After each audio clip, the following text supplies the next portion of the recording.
Bom dia, pessoal. Como vocês estão? Espero que bem, né? Espero que nosso bom Deus nos abençoe por esses dias, para que toda essa situação acabe logo. Muito bem. A nossa videoaula de hoje vai sair um pouquinho do livro didático e dos assuntos gramaticais e vamos falar sobre literatura. Nós iremos falar sobre o nosso livro paradidático. Vou aqui fazer com vocês um resumo, um apanhado das boas ideias da narrativa, tá bom?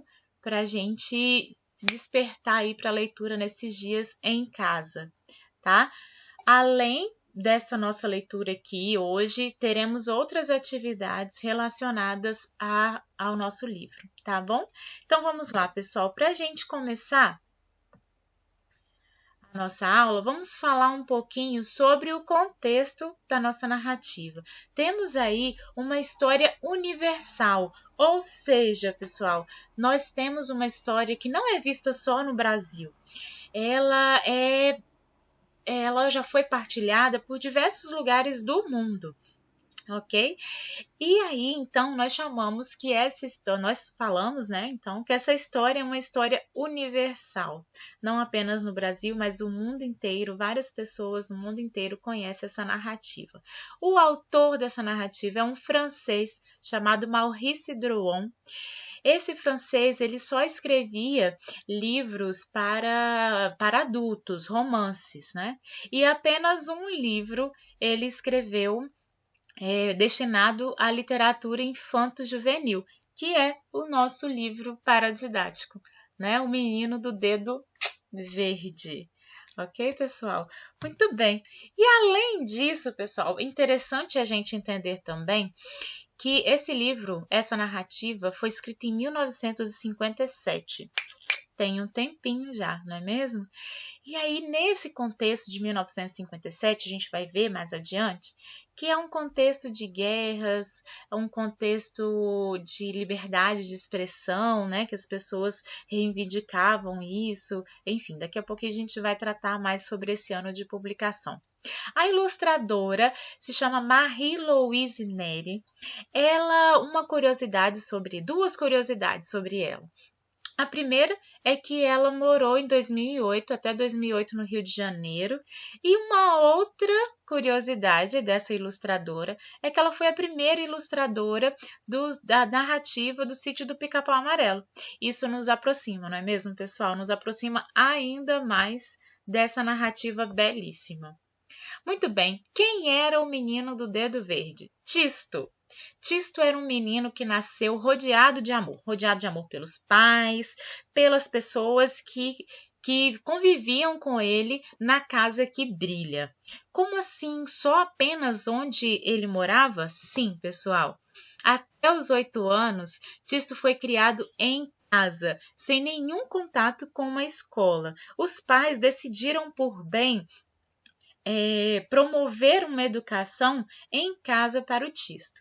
Mas, com o tempo, a partir dessa idade, o pai, o senhor papai, que era assim chamado, o pai do Tisto, ele pensou, né? Por que não levar Tisto para a escola, não é? Para conhecer novas pessoas, para ter um convívio social.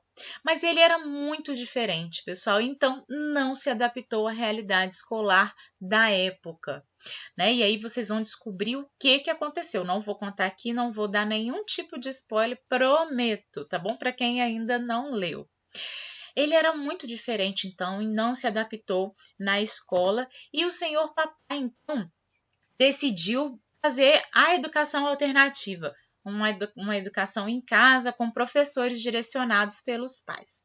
Ele tinha, o Tisto, um olhar apaixonante por tudo o que faz, né? E isso faz com que ele não entenda certas atitudes dos adultos, porque para ele todos os problemas sociais tinham fáceis soluções, não é?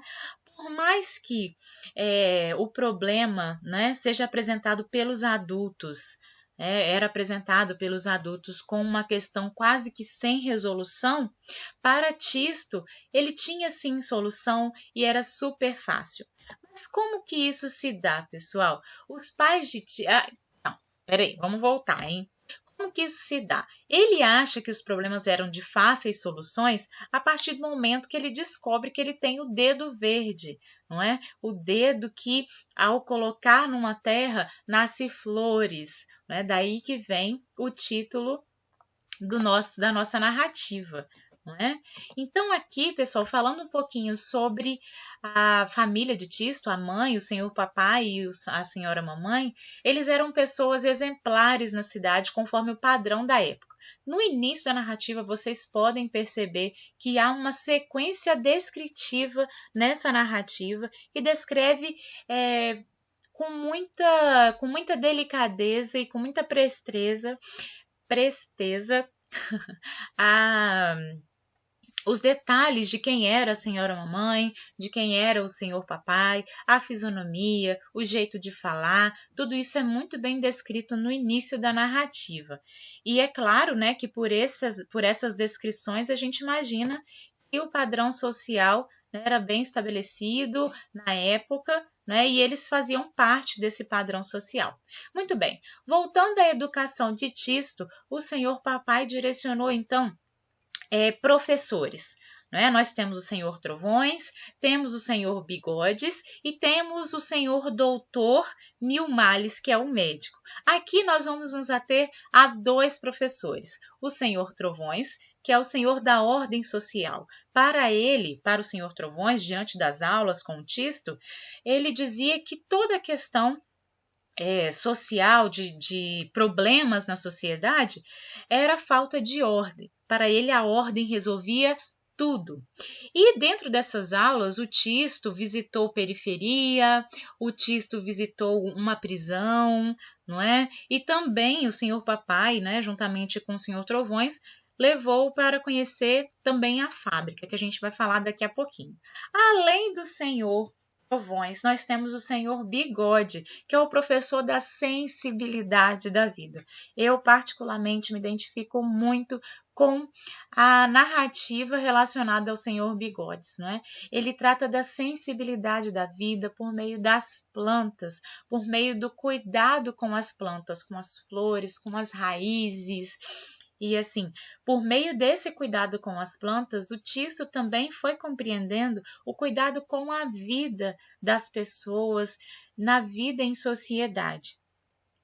E claro, né, não podemos deixar de falar que foi a partir dessa aula com o senhor Bigodes que o Tisto descobriu o seu dom, a sua maravilha, o elemento fantástico dessa narrativa, que é o dedo verde, ao colocar o dedo numa terra e ali florescer flores, ok? Florescer flores, isso mesmo. Muito bem. Galera, além disso, interessante falar nessa narrativa que no início nós temos o nome da cidade como Mirapólvora. Olha a construção da palavra, não é? Mirapólvora. Pólvora, pessoal, porque a fábrica que era mais produtiva na cidade, né, que caminhava as questões econômicas na cidade, produzia canhões para as guerras, que inclusive na narrativa também vocês podem perceber que há um conflito, ok, entre 2 povos, há uma guerra e as pessoas inicialmente têm vários sentimentos sobre isso, né? Mas no decorrer das ações de Tisto, em relação à sociedade, aos modos, aos problemas, a cada maravilha que ele fazia, não é, para solucionar as questões sociais, muitas flores apareceram em várias partes da cidade. E aí então, depois de vários acontecimentos, né, e principalmente quando Tisto apresenta o seu dom para o seu pai, falei aqui, né? Mas prometo não falar mais, não vou dar mais spoiler de como aconteceu, vocês, por favor, confiram. Depois de muito trabalhar, o Tisto, por meio das suas ações, trouxe para a sociedade um novo olhar de se viver. Então, a cidade não produzia mais canhões, sim produzia flores. A cidade, então, ficou super reconhecida pelas flores que cultivavam as pessoas. Que as pessoas cultivavam, né, na cidade.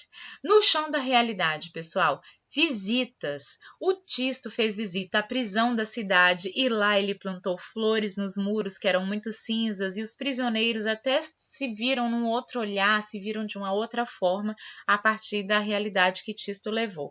A periferia da cidade, quando Tisto foi visitar com o Senhor Trovões, viu muita gente triste, muita criança triste, então ele foi plantando, não é? Foi colocando o seu dedo verde em volta de várias casas, ruas e trouxe um outro olhar para a cidade.